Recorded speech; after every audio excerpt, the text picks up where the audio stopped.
So, ladies, we are online. So, welcome to everyone who is joining us today, those who are over 50 and everyone else who is interested to know more about this Wize generation.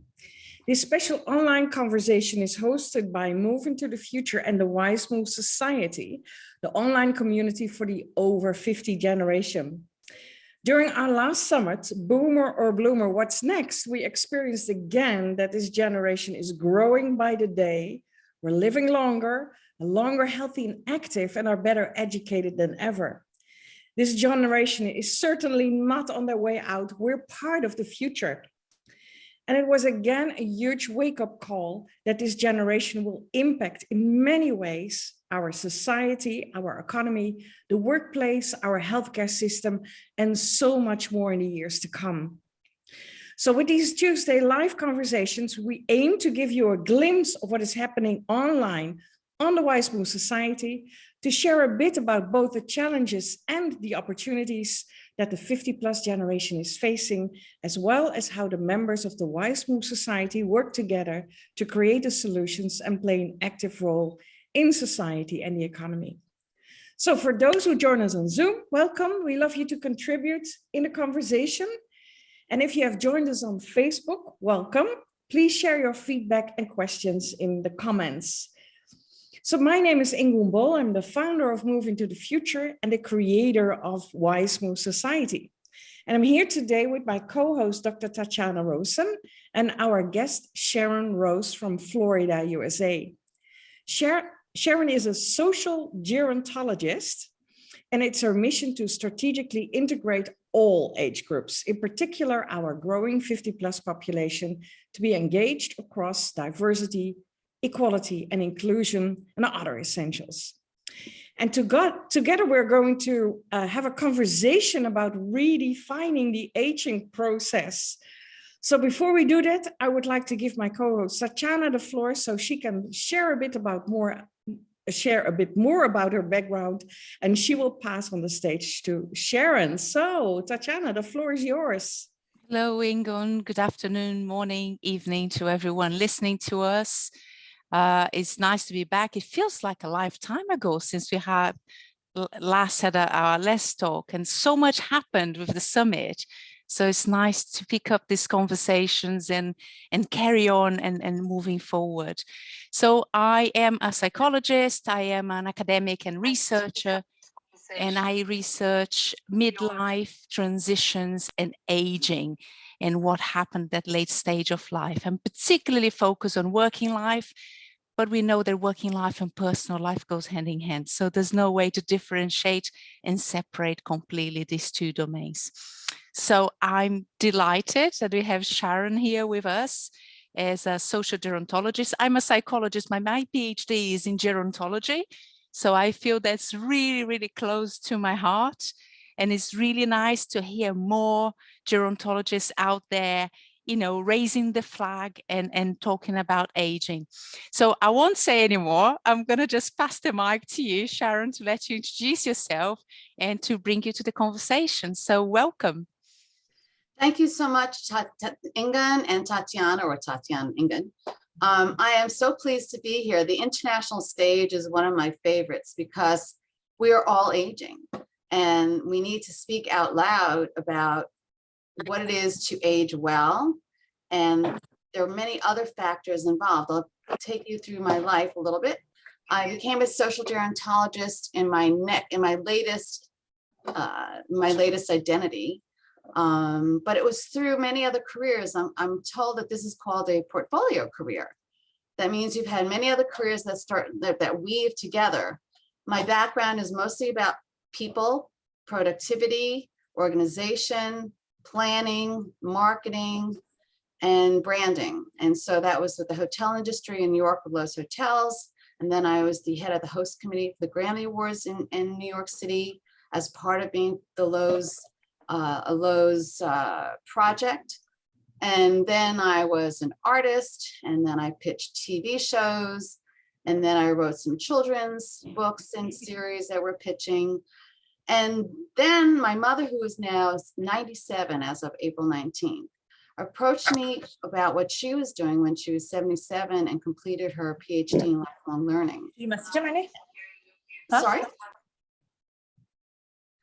Continue. That was Oh, okay. something. Yeah. And so she said, you really need to get in on this. You're a boomer. You need to understand that I need to live to 120. You need to do something about that.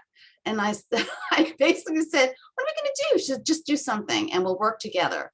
And that's what happened. I realized that as a boomer, I have this responsibility to help my mother age well. And for my daughter, who's now 27 and studying medicine, for her to understand her role and for all of us to be together on this path going forward. And then studying gerontology at UMass Boston in their master's program, I discovered that this is where we are, that there in the United States, there are a larger portion of 85 plus in the increasing population.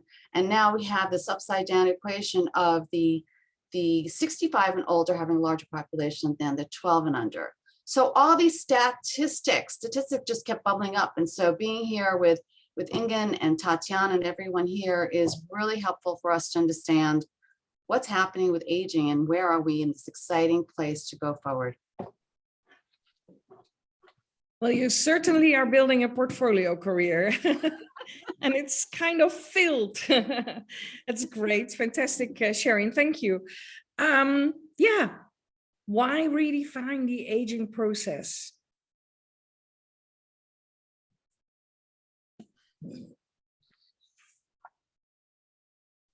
Would you like me to speak first or put it out to the audience? Yes, absolutely. You are our guest. And before you do that, I would like to welcome Mary Jane, Deborah, Suzanne, Francis, Rose, and Bill. Good that you came in. If you will just do a couple of questions here for Sharon, and in the second half, you have the opportunity to jump in the conversation. So yes, Sharon, why do we need to redefine the aging process? Well, redefining age has been coming on for centuries as we started aging older. The largest leap in aging older has been in the 1900s, now it's the 21st century. 65 when I was growing up was really old. And you're really on the edge there of what the government decided was the time to retire and then go play golf or sit out in your fields and watch the corn grow. You were supposed to just stop and retire and stop being a part of society. And then the part of that became the burden to society. Well, fast forward to my mother, who's 97, and my friends who have, like Suzanne has a mommy who's older and doing well. And we see, and also Rose, who has parents who are older than 65, what we're seeing is that it's okay.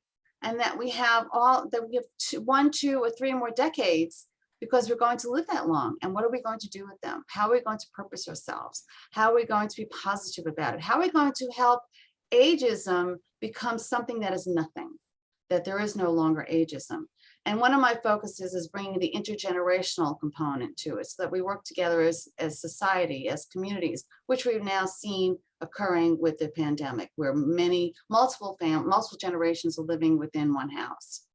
So I think it's really easy to understand that ageism and understanding, redefining our ages is really simple.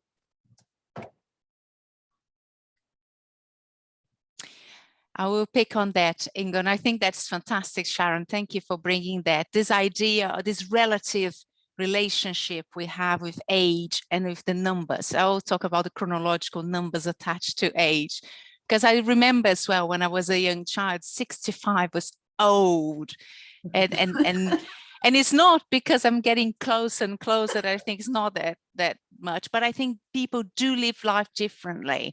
And I think when you look in history, as adolescence was a stage of life that appeared because that gap between childhood and adulthood started to happen. And that stage of life became quite clearly distinct from being a child and being an adult. I think that midlife is extending as well. And with that, our notions of what age, I'm not going to say expectations of age, because I would hate to put that, to say that out loud, but what does it represent to be of a certain age changed because we have a longer life, and therefore there's a redefining of that stage of life that maybe is not early adulthood anymore, is something else. And I think that is a big shift.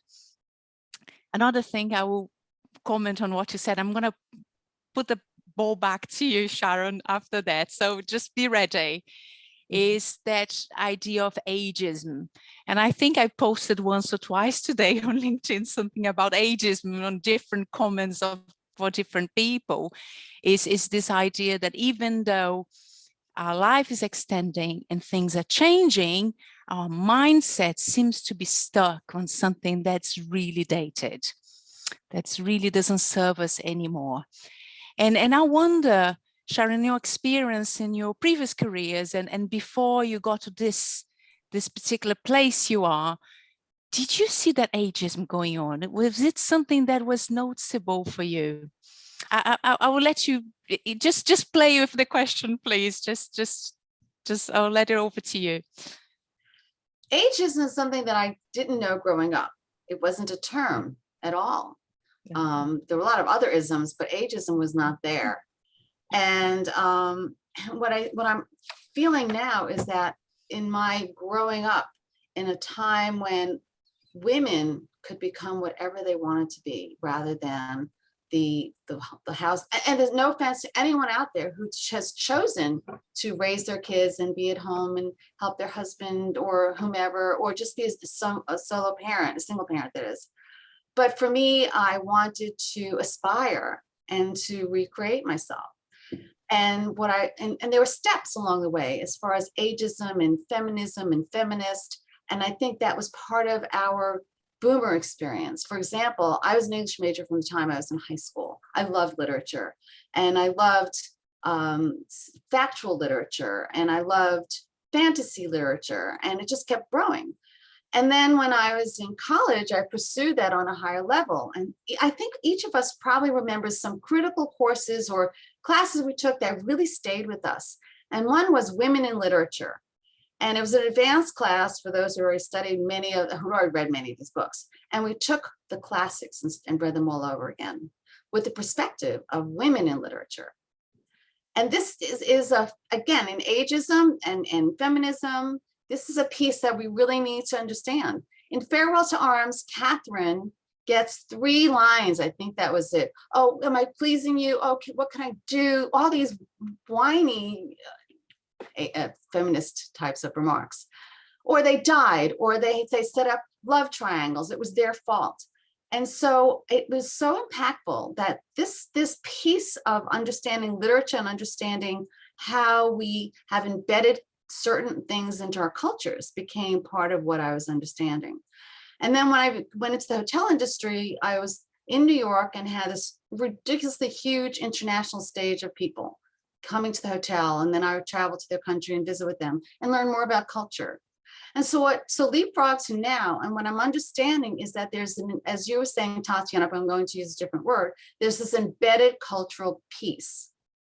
And it will take a while to, as you said, shift us smartly into a place where we all belong. Because of, as you were saying, and as Ingun knows well, and Susie, who's a doctor and is in a family with all sorts of doctors in it, we now have more medications to help us age well. We could be smart about it. We could be proactive, and we could then find what we'd like to do as we age more. And when I bring this to places where I'm guest speaking, I say, well, what would you like to do if you're 50-something, 40-something, 60-something, 70, with the next decades of your life? Some say, oh, I would never want to be frail, ageism. Others say, well, talk about it. Let me know what else I could do. I went on for my master's in the last part of my career path. And I'll probably go on for a PhD because my mother said I should. But, and my professor said I should. And I love learning. So those are some of the pieces that you've asked about that I could expand upon. Ingun, do you have some thoughts? Yes, Tatiana, did you want to reflect on what she's saying, or can I jump in? Okay. Okay. Well, of course, I was thinking about what happened on the summit. It's still so clear on what happened there. And I hear Aviva mention her 4 quarters in life, about if you talk about what is age and what year are you old or not old. And she mentioned, we go from that 3-stage life and at midlife, we go through for the 4 quarters she was talking about. And if you talk about that boomer generation, so that is mostly in that 3rd quarter, and then we take the next step into that 4th, and they should be old. And yesterday I was in a meeting with Robert, who was also in all the summit sessions, and he mentioned, I turned 75, so now I'm in that 4th quarter. And if you see this guy, he is active, he's doing a lot of things, he's still very business minded. There's so much energy in there, no way that he is in his 4th quarter. So there is this thing about, okay, so are you going to put yourself in that 4th quarter and also have the mindset, okay, so now I'm in that last stage of my life? Or are you going to say, okay, no way that I'm going to move into that 4th quarter? You can lean into it and prepare ourselves, listening to Aviva, but it's still that you feel that, I'm still in that 3rd quarter. It is an extended midlife. And then is also that ageism thing there. If we think that we're old, we are old.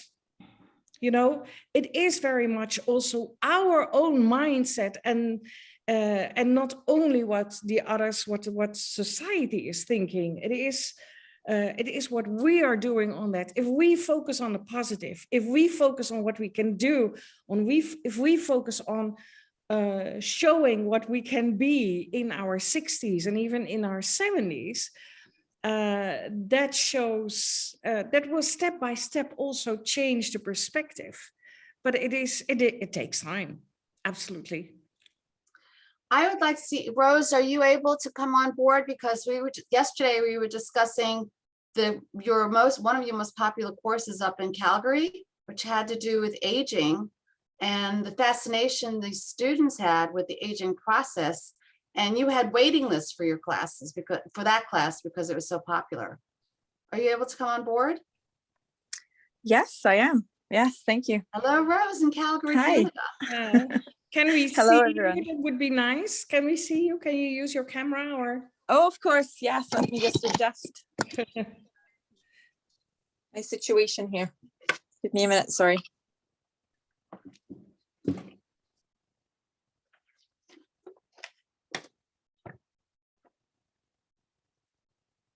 Rose, while you get your camera ready, I'm going to just fill the gap of silence. Having worked in radio before, you never leave the gap. Oh, there you are.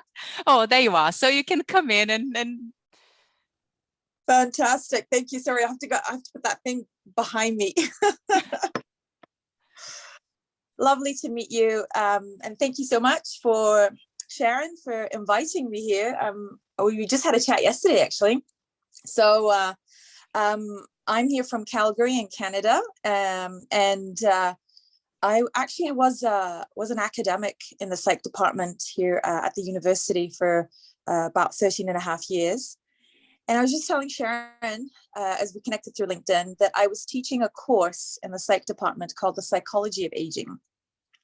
And so it was a course targeted towards psych majors, but also healthcare professionals like nurses, social work students, and it would address clinical and social topics around the aging process. And it was a very successful course. Students were very interested in it. We ran it throughout the year on various semesters. We had a full wait list of students wanting to enter the course.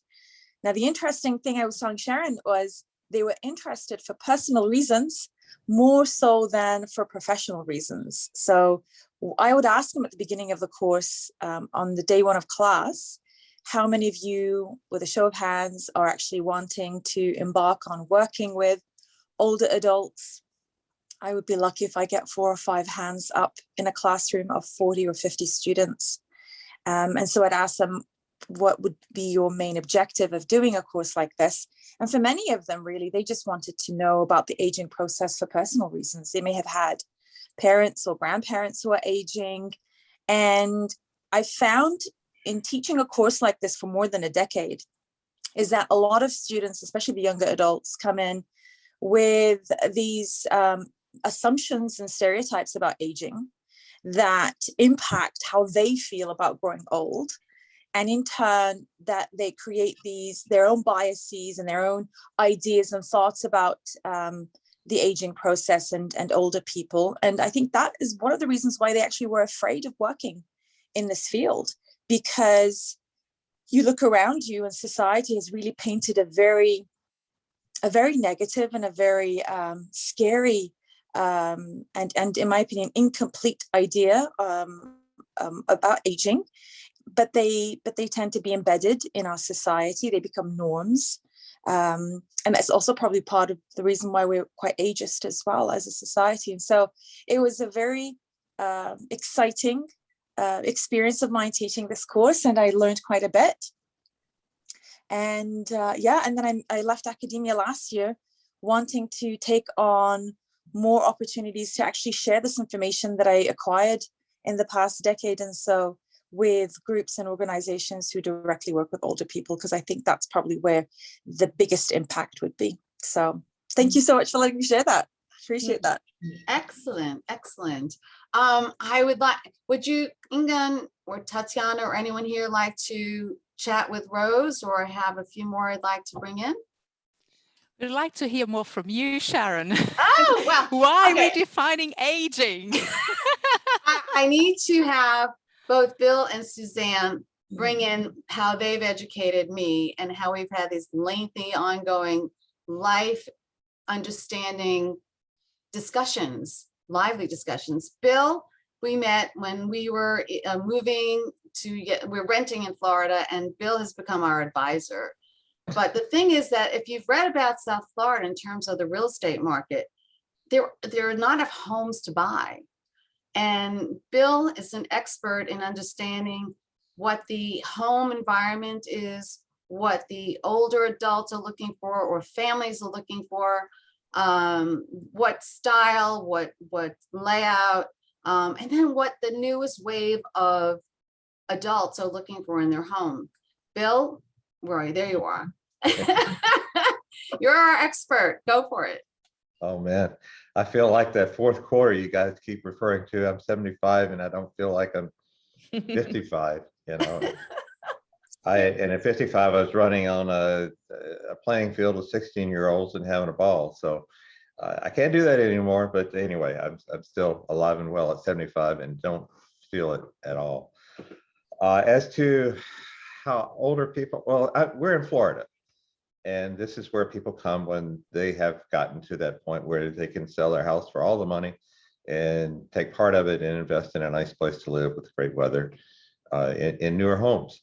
And so this has been my career for the last 50 years, is helping them find a place to live. And Sharon was one of my clients, and I've helped her through several houses, and it's been very entertaining. I've got to say, she and her husband are wonderful people, and I enjoy being around them.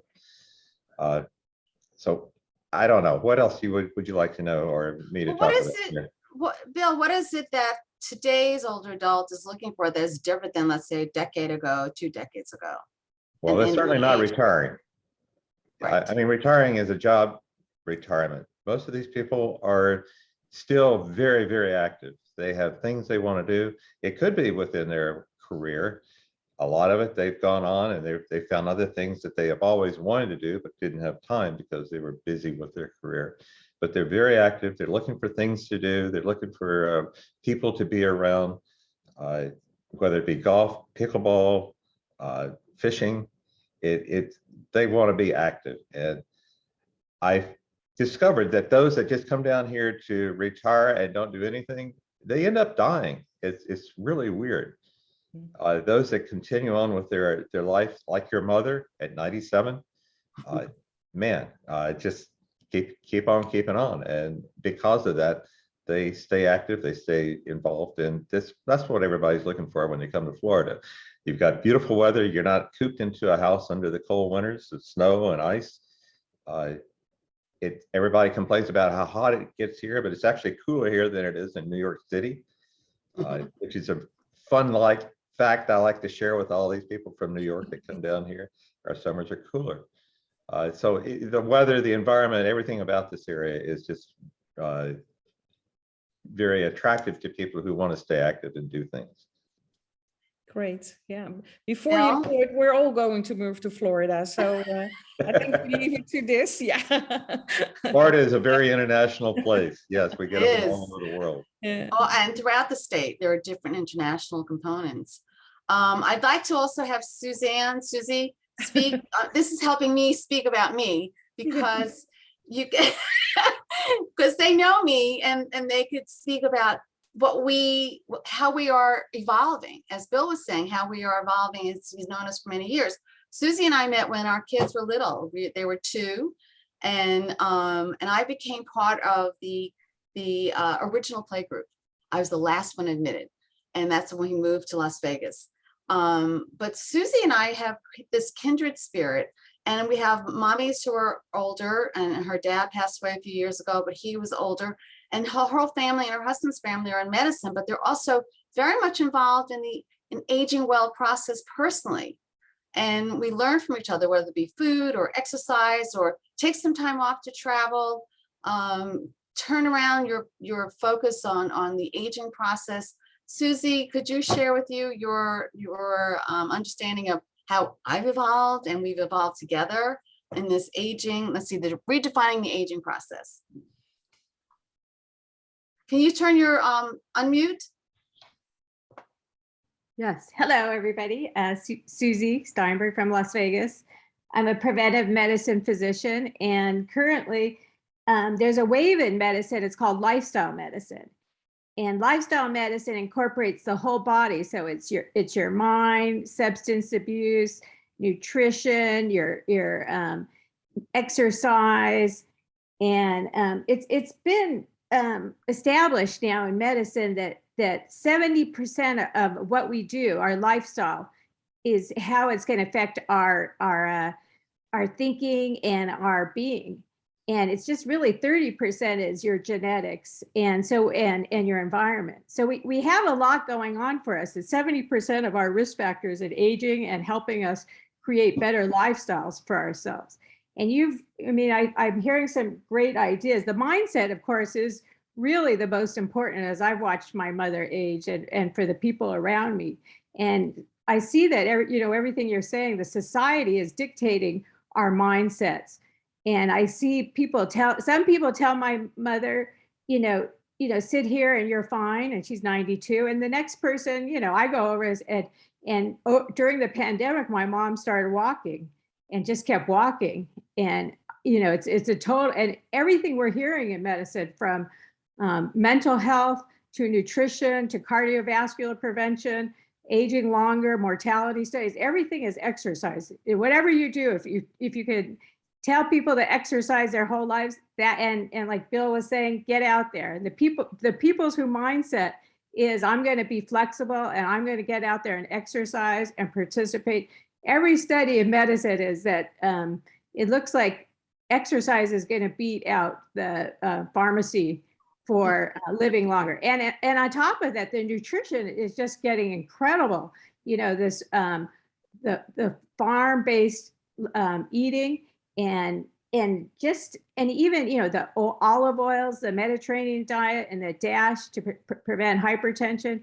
So we're following there's about 6, there are about 8 parameters in medicine that we're really following in your blood, like your HDL and your LDL, and all of these, point towards living longer. But also it's your waist size. What is your waist size? That's one of the for aging healthy. We're looking at that. We're looking at your triglycerides, and all of these are related to, good nutrition. So it really is this move to a plant-based diet that's, healthy. And of course, they added resilience into this lifestyle medicine, which is everything that you're talking about, is our mindset. And the fun news is that for my mother, that I don't know, a lot of people are telling the older people to stop. They told my mom she shouldn't drink coffee. And the good news is that coffee is back in. Coffee and tea are in. So I know for all of us, I love coffee. So it's early here in Las Vegas. Anyways, I'm delighted to be here and share. And I think that this is amazing. And Sharon has always been, this intergenerational focus of aging has always been so special to me.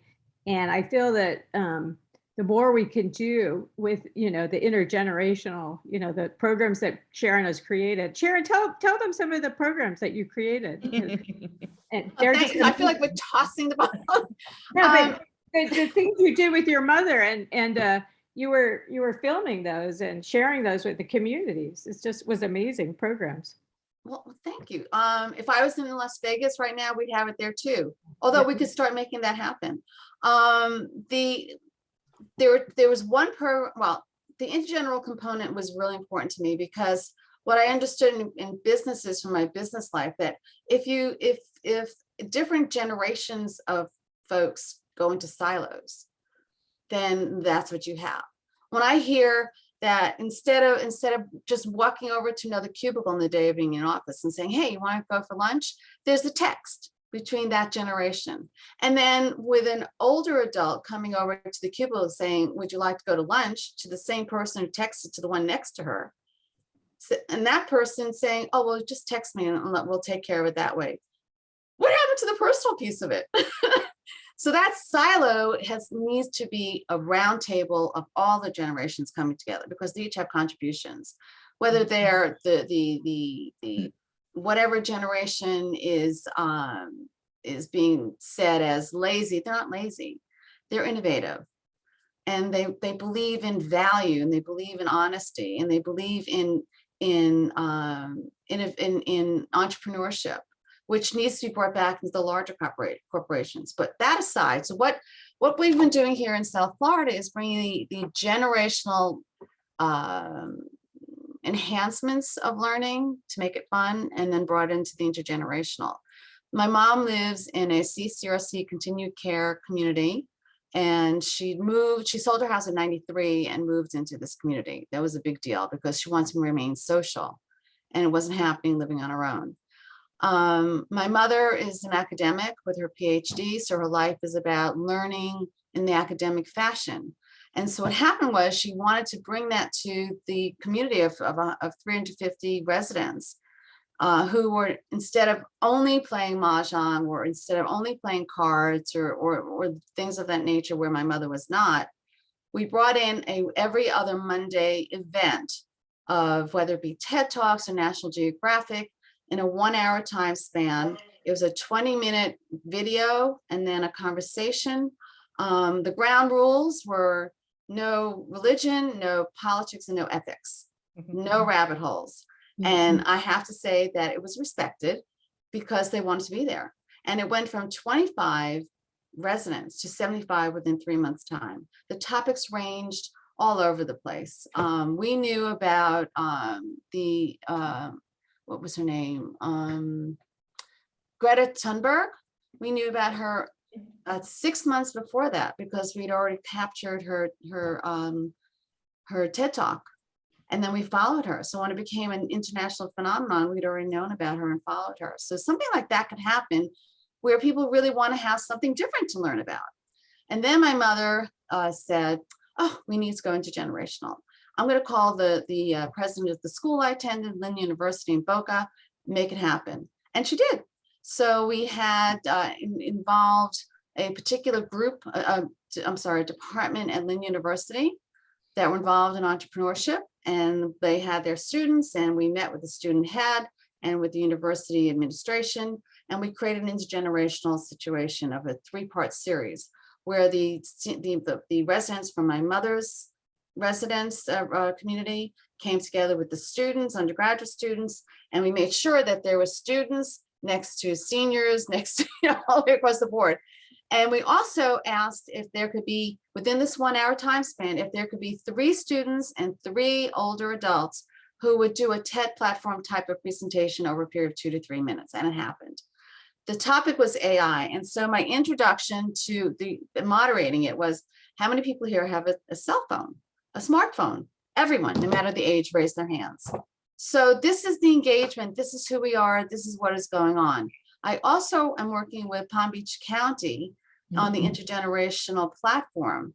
There's a gentleman, Houston Tate, who is the director for helping to redevelop these lower socioeconomic communities and bring in different types of resources and activities and so on. And he felt that and was sure that the intergenerational umbrella would be a very smart and strategic way of building even more community relationships.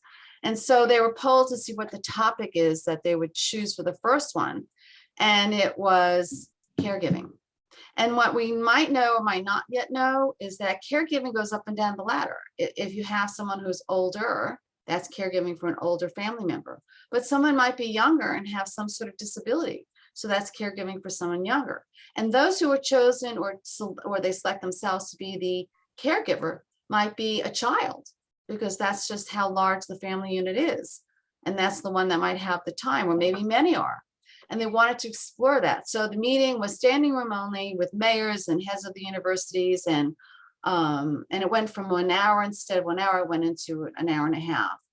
And what we did was we had a flip chart to show what services were available, what services were not known, and services that would like to be brought into the community to help with those coming around. And I said this over and over again, you probably heard this, that in a community, you have someone who's a gardener. So we're going to make sure that the community learns from the gardener, and someone else who's a computer wizard, and someone else who knows 3 languages, and someone else who's great in math. It doesn't have to be one family that's extended that far to teach all of those children. It could be shared throughout the community. That's okay. Well, great examples, of course, and it's fantastic to see that you can, by doing things together and really initiating projects like this is fantastic, and it keeps people alive, keeps them busy, makes them think about what is going on in the world, and that is and learning to listen to others. That's also very important. That's great example, Sharon. What I also would like to do is, because there are more people, of course, in the session, Mary Jane, you haven't heard you yet, Francis, Deborah, Marcia just arrived. Anything that you would like to add to the conversation, or any questions that you have? I already saw that Francis posted something in the chat. Anything that you want to add? Francis, you want to? Not particular. I want to say that I've evolved. I like the way you talk about redefining ageism and evolving. I've evolved, and I'm now turning 72 in May. So I've got 3 years before I reach my 4th quarter. So I've got plenty of time to rebrand and relaunch. So yeah. Absolutely. I think we need to move up that 4th quarter. It's not 75, it's 85, Just, it's okay to prepare yourself. And that was also what Aviva mentioned, that 3rd quarter is the quarter of becoming. And you see many people, also you, Francis, really becoming more and more yourself. It's really landing. That is. And the 3rd quarter is also to prepare yourself, for that 4th quarter. But it's not a quarter, I think it's the last 50 days of your life or something like that. So don't worry about it. Not 75 for the 4th quarter. Thank you, Francis. Anyone? Deborah or Mary Jane? No, Mary that's Jane. okay. Deborah, go ahead, and I'll follow up. Okay.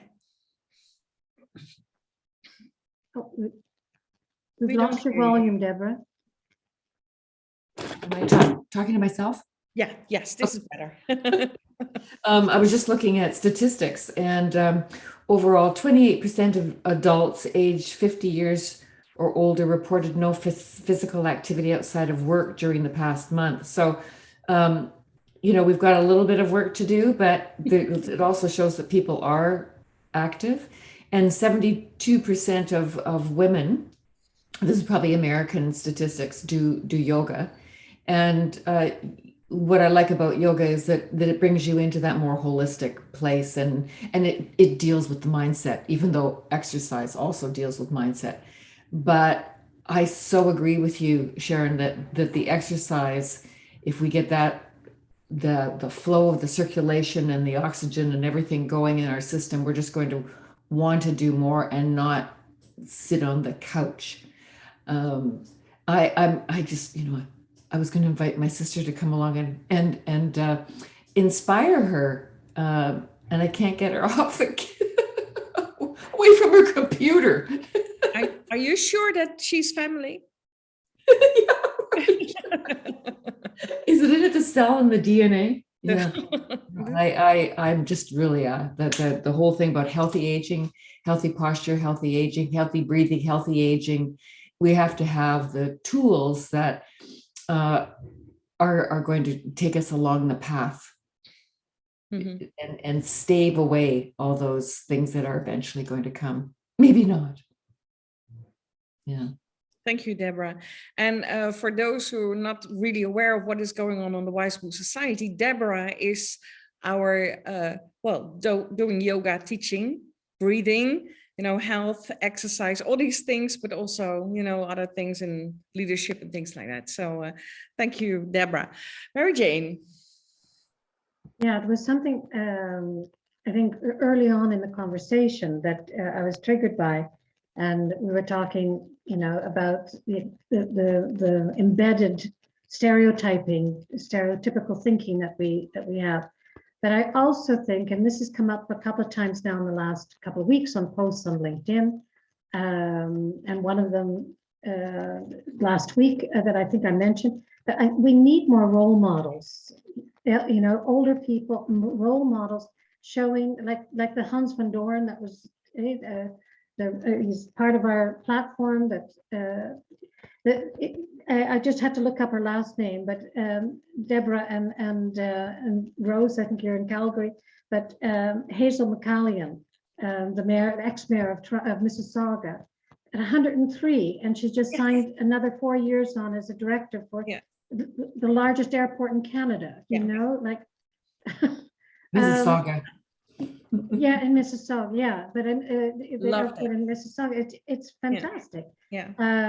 You know, your mom, Sharon, at 97, you know, and the learning. And I think this is another thing that triggers me, and Ingun knows me, and Deborah and Tatiana and Francis also now, but lifelong learning, you know, this is still something that people, you know, when I'm sharing with young people in corporations about the fact of this ability that we have until the day we die, as long as our brains stay healthy. But I think it's still something new. It's like, this is kind of an unknown thing yet, you know, that our brains are able to develop and grow. And yeah, so those were two things. And then, and last but not least is, and I know, and I can appreciate from the medical standpoint, how important, you know, physical exercise is, etc. But I still think a healthy mind is far more important. I mean, I know a lot of people who are physically fit, but not emotionally well. And the aging process is not going well, you know? So I think our minds, because our thoughts trigger chemical reactions in our body, that I do believe how we think, what we think, how optimistic we are, that's something that really plays an important role. So that kind of mindset that I think has been mentioned as well. That's my soapbox. Your soapbox. Yeah. Tatiana first. There's a lot being said. So yes, I think that's great, because I think these were some of the pillars we usually talk about here: exercise, learning, role models, and mindset. And I'm going to add something here on mindset just to give a bit of color to the conversation. There's been a research done around 3 years ago with centenarians in Ireland. And one of the core factors they found of the secret of their good health and long life was optimism. So having a positive outlook in life really helped them to live longer. So I thought that was a very interesting thing to share. So there was a published piece of research. And another one, which is a very contrasting one from that, was an experiment done with people that listened to ageist words. And then what they measure is the time they took to walk to the left. And maybe I'm not representing the experiment the way that it was written, but it's something around that. And they were much slower in walking compared to the control group. So it means the more we expose to ageist language and ageist thoughts, the more we respond by behaving according to those ideas unconsciously.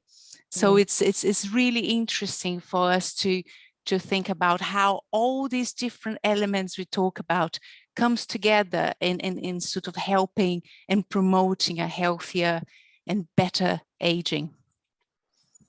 So I'll pass on to you, Bill.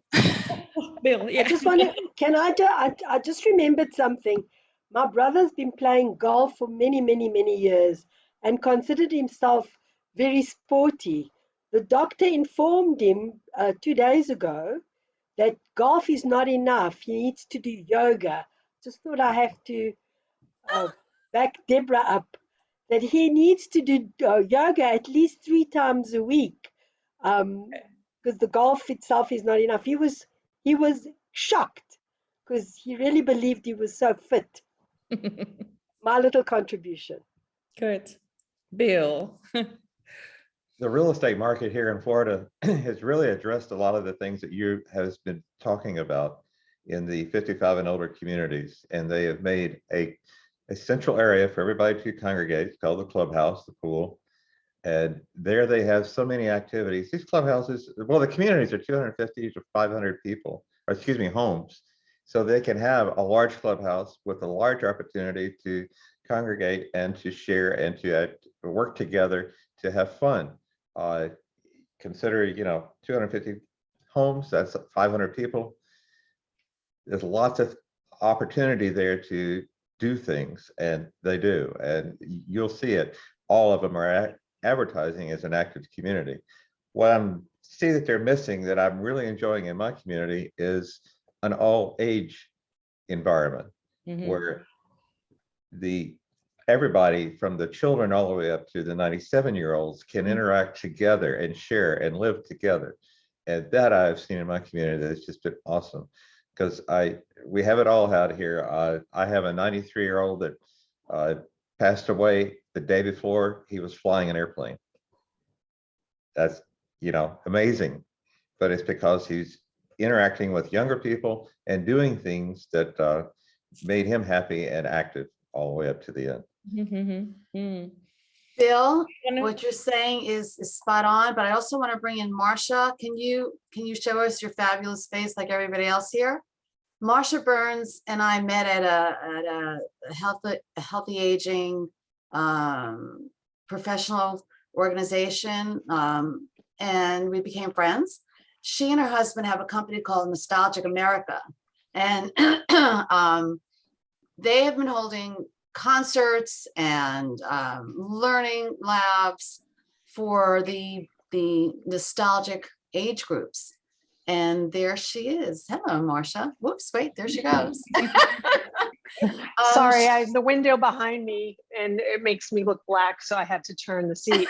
I only have a few, I'm sorry I joined late, but I only have a few minutes.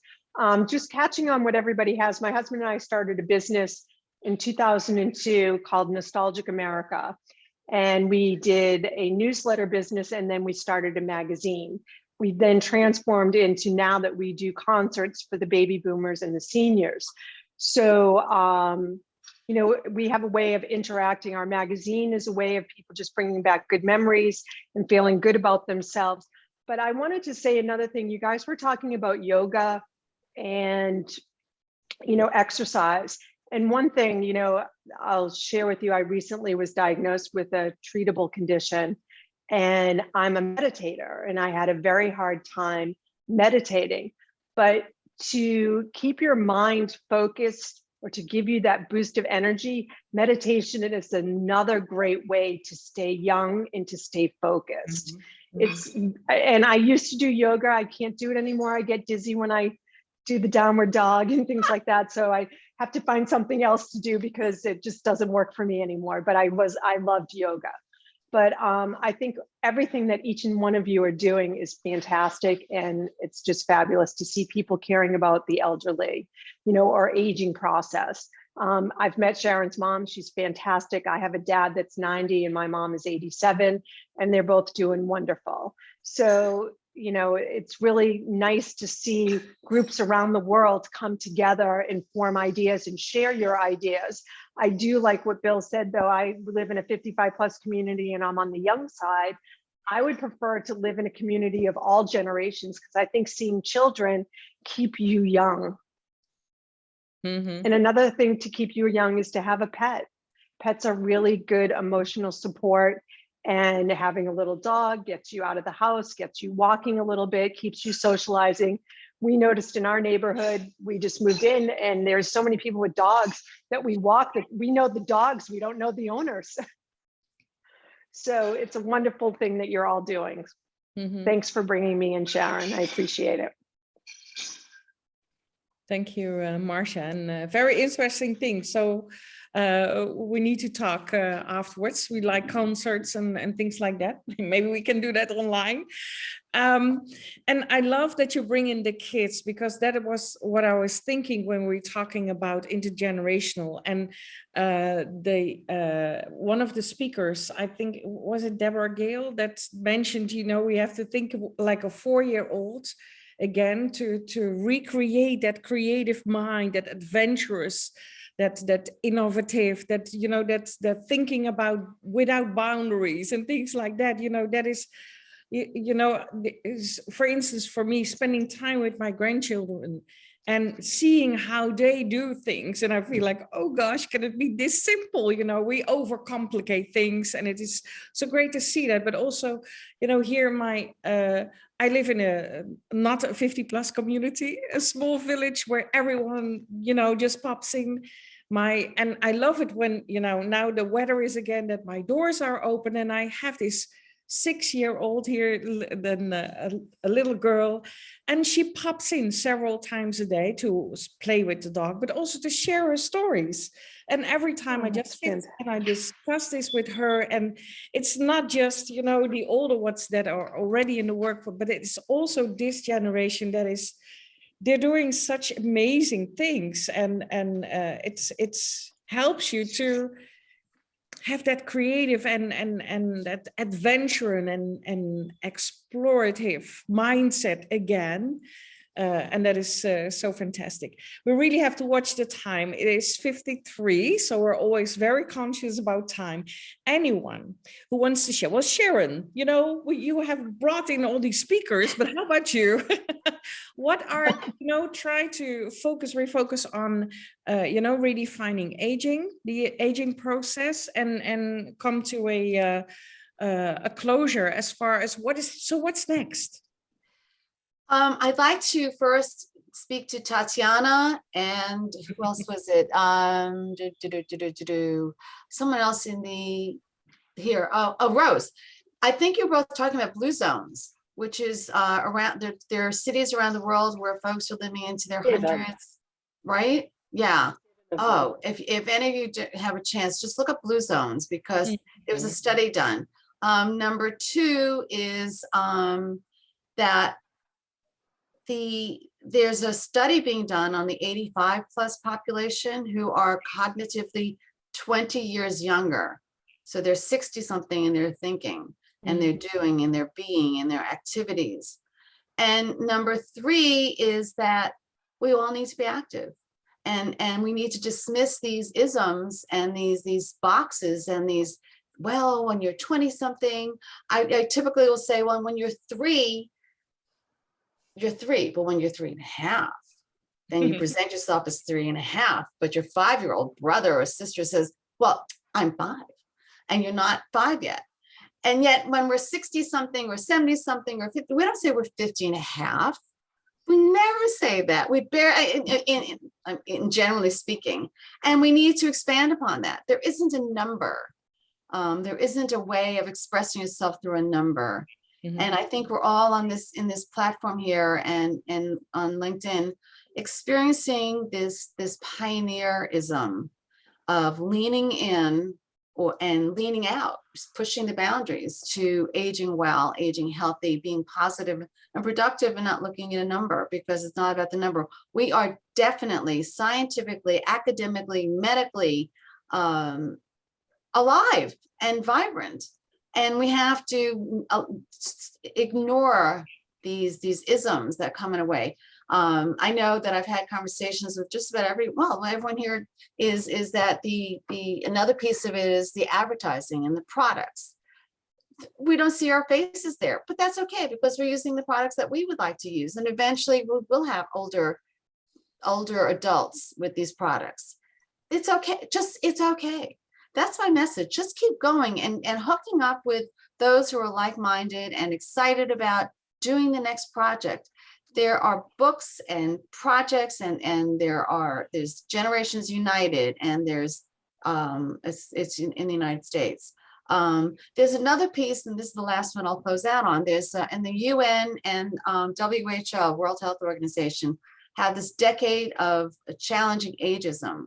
So we know that on an international level, it's being taken care of as a policy. But for each of us, and policies that is, but if each of us goes about doing what we're doing today and spreading the word and coming back and conversing with Ingun and this wonderful Monday, no, are we Monday? No, Tuesday, Tuesday meetings, and continue to get this going, we can really keep it going more and more and more all over the world.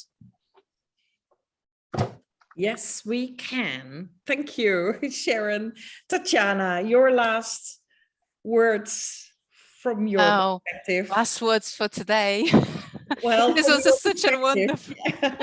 wonderful conversation. I would say, first of all, thank you, Sharon, for joining us, and thank you for bringing such a wonderful group of guests with you as well. We had much more than we could expect in terms of value and input. So thank you, everyone.